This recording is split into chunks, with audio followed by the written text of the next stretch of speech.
दोस्तों इंडिया और चाइना ने लास्ट ईयर पैंगोंग लेक और आसपास के एरिया में कई कॉन्फ्लिक्ट्स देखे हैं, जिसका कारण था चाइनीज आर्मी द्वारा इस रीजन में किए जाने वाले अवैध घुसपैठ। इस कॉन्फ्लिक्ट में इंडियन साइड ने स्विफ्टली एक्शन लेते हुए चाइनीज एग्रेशन को पुश बैक करने में सक्सेस पाई, जिससे पैंगोंग लेक के ऊपर चाइनीज ट्रूप्स अपना कब्जा जमाने में नाकामयाब रहे। ये पहली बार ऐसा नहीं हुआ कि लद्दाख के पैंगोंग लेक के और आसपास के रीजन में चाइना ने अपनी डोमिनेंस बनाने की कोशिशें की हों। 1962 के वॉर के दौरान भी चाइना ने पैंगोंग लेक पे कंट्रोल एस्टैब्लिश करने के लिए कई अनसक्सेसफुल अटेम्प्ट्स लिए थे, जिन्हें ब्रेव इंडियन ट्रूप्स ने पुश बैक किया था। दोस्तों जमीन को लेकर विवाद देशों के बीच में तो होते ही रहते हैं, लेकिन एक झील को लेकर विवाद जिसके कारण दो न्यूक्लियर पावर्ड नेशन एक दूसरे के सामने खड़े हो जाते हैं, ये इस मुद्दे को क्यूरियस बनाता है। क्यों ऐसा है कि चाइना इंडिया द्वारा पैंगोंग लेक के सदर्न एज पे बनाए अपने कंट्रोल को एक्सेप्ट नहीं कर पाता, इस बात के बावजूद कि वो हिस्सा इंडिया में ही लाई करता है। आज के हमारी वीडियो का मकसद है पैंगोंग लेक के कारण इंडिया और चाइना के बीच होने वाले डिस्प्यूट्स को समझना। आज इस डिस्कशन के माध्यम से हम जानेंगे कि क्यों पैंगोंग लेक इंडिया और चाइना दोनों के लिए क्रूशल है, जिसके कारण दोनों देश एक दूसरे के सामने आकर खड़े हो जाते हैं। आइए शुरू करते हैं आज का डिस्कशन, जिसकी शुरुआत हम करते हैं पैंगोंग लेक की बेसिक डिटेल्स के साथ। नमस्कार दोस्तों, मेरा नाम है आदर्श और स्वागत है आपका स्टडी IQ में। दोस्तों पैंगोंग सो या पैंगोंग लेक ईस्टर्न लद्दाख और वेस्टर्न तिब्बत के बीच स्थित एक एंडोहेरिक लेक है, जिसका कोई ड्रेनेज आउटलेट नहीं है। तिब्बतन लैंग्वेज में सो का अर्थ होता है लेक। 4225 मीटर की ऊंचाई पे स्थित ये लेक 134 किलोमीटर लंबी है, जो 5 सब लेक्स में डिवाइडेड है। इन 5 सब लेक्स में पैंगोंग सो, सो न्याक, रुमसो, जो ट्विन लेक्स हैं और न्याक सो शामिल हैं। पैंगोंग लेक का लगभग 50% एरिया चाइना ऑक्युपाइड तिब्बत में लाई करता है और 40% इंडिया के लद्दाख में। बचा हुआ 10% डिस्प्यूटेड एरिया इंडिया और चाइना के बीच डी फैक्टो बफर जोन का काम करता है। अपने ब्रॉडेस्ट पॉइंट पे इस लेक की ब्रेड्थ 5 किलोमीटर है और ये इन टोटल 604 स्क्वायर किलोमीटर का एरिया कवर करती है। सलाइन वाटर होने के बावजूद ये लेक विंटर सीजन में पूरी तरह से फ्रीज हो जाती है, जिससे कुछ एरियाज में व्हीकल मूवमेंट इस लेक के ऊपर किए जा सकते हैं।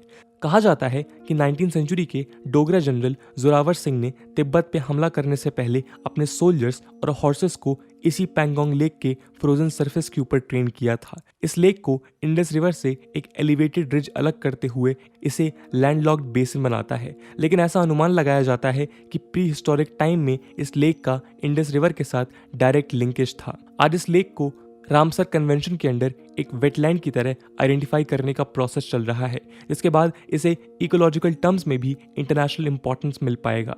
यदि ऐसा होता है तो साउथ एशिया में ये पहला ट्रांस बाउंड्री वेटलैंड बन जाएगा। हिस्टोरिकली इस लेक को 5 लेक से मिलकर बनी एक लेक की तरह देखा जाता था, जो नैरो वाटर चैनल से एक दूसरे से जुड़ी हुई हैं।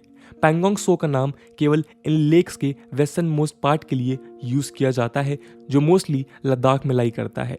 तिब्बतन साइड में लाई करने वाले मेन लेक को स्योन्याक या मिडिल लेक कहते हैं। सोन्याक के बाद तिब्बतन साइड में 2 छोटे लेक्स हैं, जिन्हें रमसो कहा जाता है। सबसे लास्ट लाई करने वाली लेक को न्याकसो कहा जाता है। दोस्तों तिब्बतन लैंग्वेज में इस पूरे लेक ग्रुप को सोमनगांगला रिंगपो कहा जाता है। पैंगोंग सो और सोमनगांगला रिंगपो को लेकर अलग अलग इंटरप्रिटेशंस हैं, जहां एक और लद्दाख गवर्नमेंट वेबसाइट पे पैंगोंग सो की Tibetan meaning high grassland lake बताती है, वहीं हिस्टोरिकल ट्रैवल बुक्स पैंगोंग की मीनिंग हॉलो बताते हैं। चाइनीज मीडिया सोर्सेज सोमो नगांगला रिंगपो की meaning long narrow enchanted lake बताते हैं। इस लेक को पैन कुंग हु के नाम से भी जाना जाता है। दोस्तों हिस्टोरिकली पैंगोंग सो लद्दाख रूलर्स के अंडर लाई करता था, लेकिन 17वीं सेंचुरी में तिब्बत भूटान कॉन्फ्लिक्ट के दौरान लद्दाख के रूलर डेल्डान नामग्याल ने भूटान का समर्थन किया था। इस बात से नाराज हुए तिब्बतन्स ने लद्दाख के ऊपर मिलिट्री अटैक कर दिया। कमजोर पड़े डेल्डन ने इस सिचुएशन में इंडिया में रूल कर रहे मुगल से हेल्प मांगी, जिन्होंने इस शर्त पे हेल्प करी कि इसके बदले डेल्डान को इस्लाम में कन्वर्ट होना पड़ेगा। मुगल्स द्वारा दिए जाने वाले प्रोस्पेक्ट से तिब्बतन्स और लद्दाखियंस दोनों घबरा गए और 1684 में एक एग्रीमेंट स्टैब्लिश कर लिया। इस एग्रीमेंट के तहत डेल्डान नामग्याल को अपनी टेरिटरी के कुछ हिस्से तिब्बत को देने पड़े, जिसके बाद लद्दाख और तिब्बत के बीच पेंगोंग त्सो से गुजरते हुए एक नए बॉर्डर का डिमार्केशन हुआ और इस तरह लेक का 1/3 एरिया इंडिया में आया और रिमेनिंग 2/3 तिब्बत के अंडर चला गया। दोस्तों, इंडिपेंडेंस के बाद लद्दाख के अक्साई चिन्ह का एरिया इंडिया के लिए एक रिमोट लोकेशन था, जहां कनेक्टिविटी स्टैब्लिश करने के लिए कंक्रीट स्टेप्स नहीं लिए गए।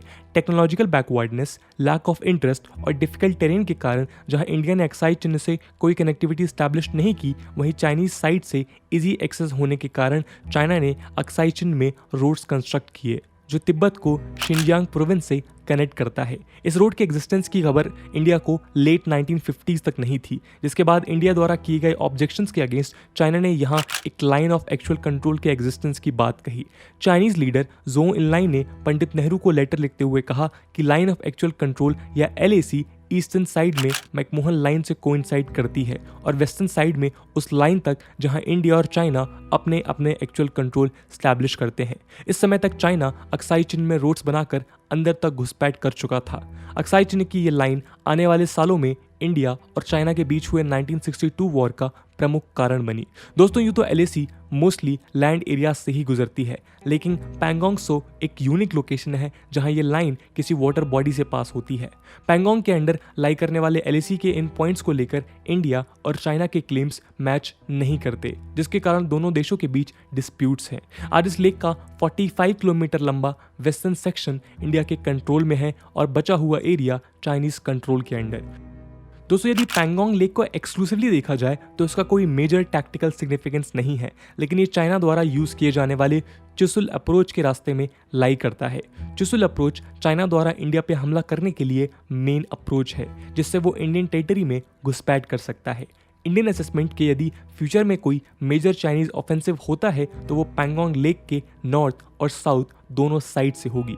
1962 वॉर के दौरान चाइना ने इसी अप्रोच के थ्रू अपना मेन ऑफेंसिव अटैक लॉन्च किया था और इंडियन आर्मी ने रिजांगला पे चाइनीज आर्मी का सामना किया था। दोस्तों, रिजांगला चुसुल वैली तक पहुंचने के लिए एक माउंटेन पास है, जहां 13 कुमाऊं के अहिर कंपनी को लीड करते हुए मेजर शैतान सिंह ने आखिरी सांस तक चाइनीज आर्मी को रोके रखा था। पेंगोंग लेक के नदन साइड पे इंडियन आर्मी का धान सिंह थापा पोस्ट भी देखा जा सकता है।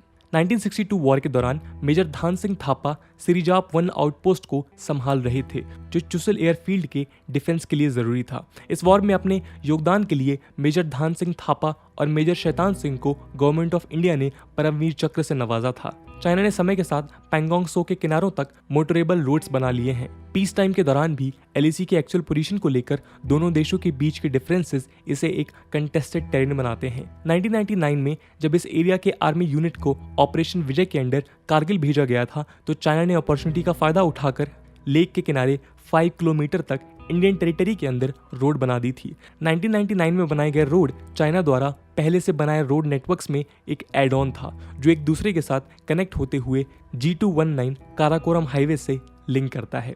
इन्हीं रोड्स में से एक रोड से चाइना पेंगोंग लेक के नदन टिप पे स्थित इंडियन पोजीशंस के ऊपर नजर रखता है।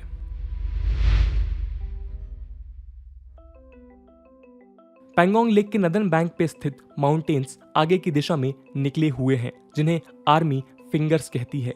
इंडिया का मानना है कि LAC फिंगर 8 के अलोंग सिचुएटेड है, लेकिन इंडिया फिंगर 4 तक ही अपना फिजिकल कंट्रोल मेंटेन रखता है। चाइनीज बॉर्डर पोस्ट फिंगर 8 पे स्थित है, जबकि उनका मानना है कि LAC फिंगर 2 से होकर गुजरता है। कुछ सालों पहले चाइना ने फिंगर 4 के पास एक परमानेंट कंस्ट्रक्शन करने का प्रयास किया था, जिसे इंडियन साइड के स्ट्रॉन्ग ऑब्जेक्शन के बाद तोड़ना पड़ा। चाइनीज आर्मी लाइट व्हीकल्स की मदद से फिंगर 2 तक पेट्रोलिंग करती है और लास्ट ईयर हुए टेंशन से पहले इंडियन आर्मी फिंगर 8 तक पेट्रोल किया करती थी।